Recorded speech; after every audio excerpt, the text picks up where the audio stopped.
So I'm just going to throw out like even just like drop a price anchor and be like, well, what you're looking for, ranges in price from, $5,000 to $15,000. Is that something that you want to move forward with? And if they're like, yes, I'll go, okay, now let's have a value conversation because this price anchor didn't scare you. Yeah. So now it's worth my time to invest in fleshing out this relationship. Yeah. And there have been times where I have thrown out a price anchor because one thing I don't like doing is writing proposals. Yeah. When someone has spoken like they understand Yeah. the value and understand the problem. This is so but big. Ultimately, This is so are a price important. buyer just Yeah. kind of going along with taking my lead in the meeting. And I've written Either proposal just a after charismatic proposal. person or a heady Yeah. price buyer. Yeah. Yeah, I've written several proposals where I put my price options out there, and they're just like, they don't even reply sometimes. Yeah. And so I've wasted enough time with that, and not to put the blame on them. The blame's on me for not sniffing it out. Like Yeah. you have to practice This the is- craft of having the value conversation to where you Price anchors are the most important thing, I think, that because it's a way to immediately identify if you should be spending your time with this That's right. person. Mm-hmm. And if they say yes, they're okay with that, and then down the road they're like, yeah, this is way more than what I'm looking to spend. Yeah.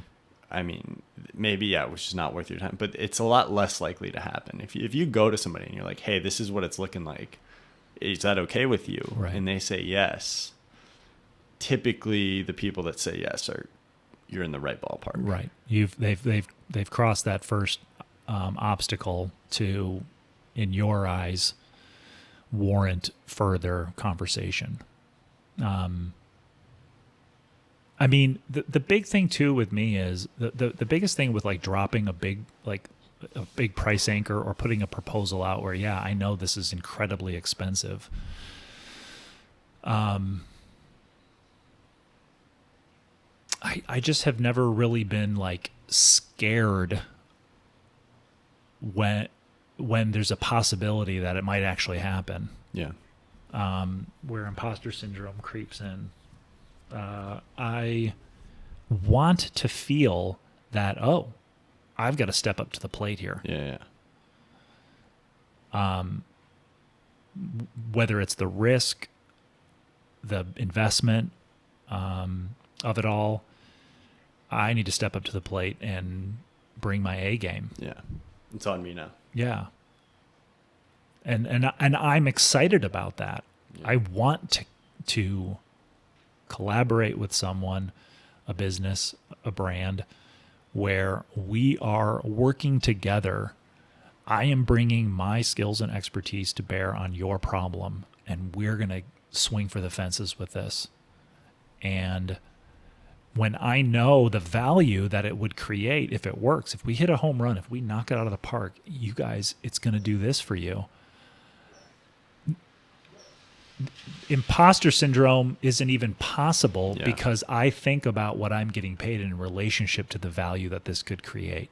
Do you think people are just like so caught up in the dynamics of business? Like almost, I call it playing business. Yeah. I think there's a lot of adults out there that just play business. They love to play business. Sure. There's people with successful companies that play business. Yeah. It's just something that they enjoy doing, and they think that like all of these little decisions that they make are very important and things like that. And at the end of the day, they're just playing business. Mm-hmm. Do you think that people get caught up in that where they've almost built so many layers between themselves and what, like, business is pretty simple.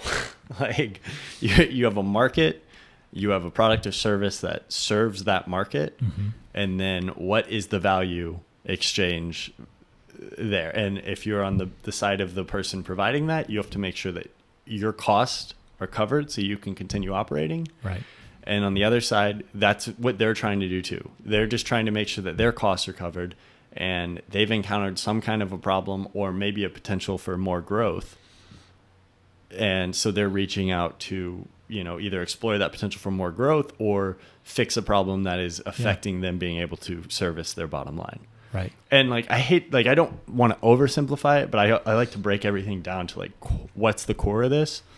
And at the end of the day, that's kind of what it is. Mm-hmm. And obviously there's so much more intricacy in between there. There's like, what does your customer look like? What is your relationship to that? How is your brand viewed in that customer's mind? What's the quality of the service? What's the cost of that? Logistics, whatever. But do you think a lot of people get caught up in things that aren't really important, and then when it comes down to you're sitting with them having a conversation, or you're here to service something, they've almost lost sight of what's actually important? Do you ever feel like that is something that... I don't know that I've ever had it where I feel like they've lost sight. To me, maybe not lost sight, but they're trying to solve a problem that isn't really their problem, or they're haggling over something. Yeah, I think people can self-diagnose for sure. It's just like going to the doctor. Doc, I think I got pancreatic cancer. Well, actually, you've been eating a bag of Skittles every day for the last 5 years, and your problem is inflammation from eating 500 grams of sugar. Have you been to the doctor recently? So I think there's certainly situations where a business can self-diagnose, and our job is also to just listen. Yeah.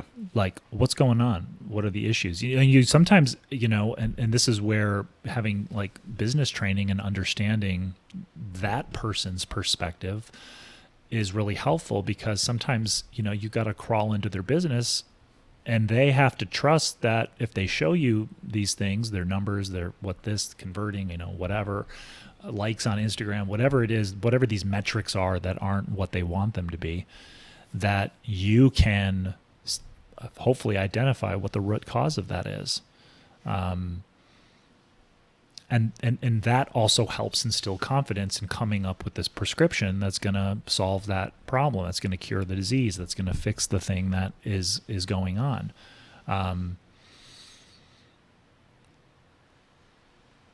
This would happen to me when I would do tech support for Apple. Someone calls in, oh my gosh, my computer won't turn on.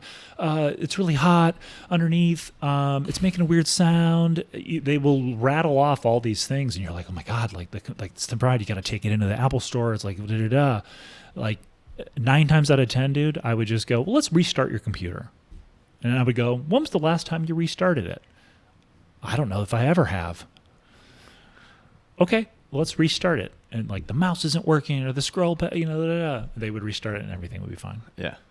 So if you let yourself get caught up in their energy,